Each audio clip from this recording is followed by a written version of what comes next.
But first to the crisis in Haiti. Hurricane Matthew made landfall in the island nation just over a week ago as a Category 4 storm, killing more than 1,000 people and destroying already weak infrastructure, schools, homes, churches where people were taking shelter. Now the spread of cholera is a fear. The World Health Organization is sending 1 million doses of cholera vaccine to the region, but with roads decimated, the going will be tough to get that and any other aid, including clean water, to the people who need it. Those are just the start of the challenges. 60 to 90% of the harvests have been destroyed.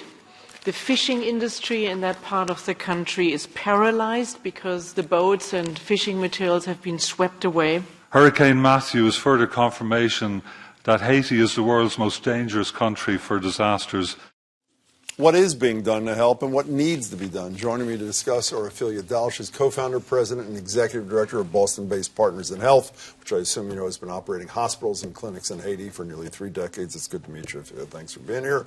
Marie St. Fleur, former Democratic state rep and the first Haitian American to hold public office in Massachusetts. Marie, it's great to see you. How bad are things there? Good to be here. Things are tough. I think that, but I want folks to remember, because I always like to say hope. The hope is to recognize that it's really the southwestern part of the country that's been hit. So a significant percentage of the country is still operating. Things are tough. Roads are still down. We have the challenges of cholera that we had prior to this tragedy, and so now it's augmented. The ability to be able to get resources in is a challenge as a result of the weak infrastructure. Well, how much of a challenge? I mean, we all learned, those of us who don't have the experience you do about post the earthquake, about how good the hearts were, but how hard it was to implement a lot of this stuff. How effective is aid getting to the people of Haiti who need it? Well, it depends. First, I just want to correct one thing, Yeah. which is that I'm the co-founder. I'm no longer the executive director. Oh, you're not? That's Gary Gottlieb.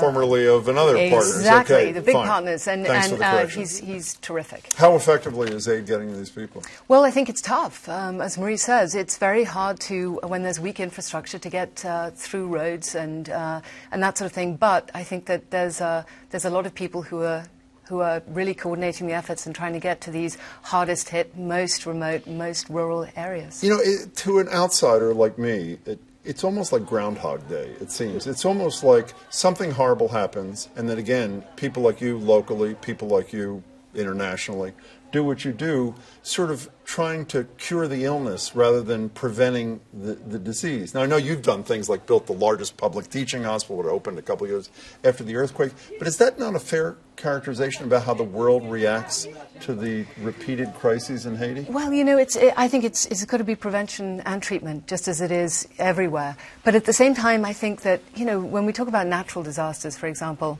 there's a part of this that's natural, the path of the hurricane or the epicenter of the earthquake. The other part that's not natural is really what is the damage that gets done after the hurricane hits. And that's because of weak infrastructure. And this is a place in which time and real international development and patience has to be invested in order to really help Haiti build in many places much, much stronger. We've been able to do that in places we're working because of really strong partnerships. But that is ultimately the long-term solution. I mean, that is the long-term, as best a solution as there can be. I mean, I know what Partners in Health are. Is that happening in a broader, I mean, we all know the Red Cross story. We all read about, what, $500 million they raised to build homes for tens of thousands of people. What did they end up building, 6 or something? Yeah. I mean, it's just unthinkable. So is this infrastructure need being dealt with beyond organizations like hers? It's being dealt with in a limited way, not as effectively. I think with the larger internationals, they have to take a fresh eye about how it is that they accomplish that. And whether or not, how are we defining disaster relief and recovery? And what is the excuse that is used when money is provided and then it doesn't shift over to recovery? But don't these relief organizations, I mean, you get it, but don't all these organizations understand, even if it isn't about humanity and compassion, the bottom line is if you fix the infrastructure, it may cost more in the short term, but it's going to cost less. I mean, isn't that obvious to everybody? You know, you'd think it'd be obvious. I mean, I think it's obvious to a few groups. I think there are some great groups working in the Southern Peninsula, but there's also the difference is that those are groups who tend to have the patience to actually work with the local government and the elected government. That's not something that a lot of the time people have the the patience to do. You were born there, yes? You first went there in 83, 80 something. 1983. Compare the state of affairs in Haiti today. I mean this physical infrastructure thing.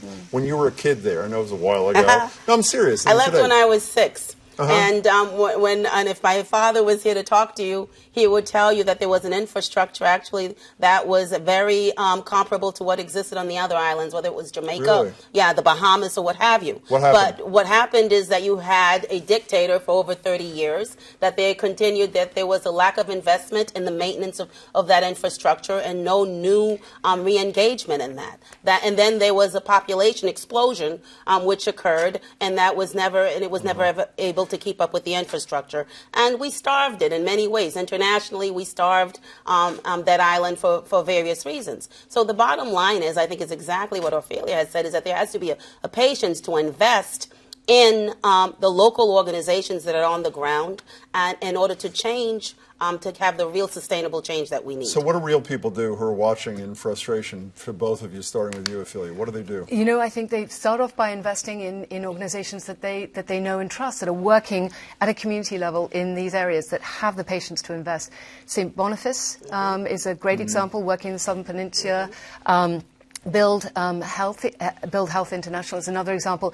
And then in Partners in Health, we will definitely see a lot of cases that come up to us. And I think that there's a huge amount that can be done. It's not sending clothes, I have to say. It's really investing in organizations that you trust. Want to add to that quickly? I agree. I was on the phone with the ambassador from Haiti, Paul Altador, BC guy, and he'll say the same thing. There are resources on the ground. The American government, the internationals, and the Haitian government has resources to deal with that disaster stage. I think what people should be really focused on is how do you embrace these communities on the recovery end in order to help build that infrastructure. Ophelia, quickly. Can I just add very quickly? I think that one of the things that I've seen, and you know this, is that when you do invest, we've had terrific ability to be able to turn that negative story around to positive success in Central Haiti. You do great work. Pleasure to meet you. Thank you Thanks very so much. much, Marie. It's Pleasure. great to see you Thank again. you. Thanks for what you're doing, too.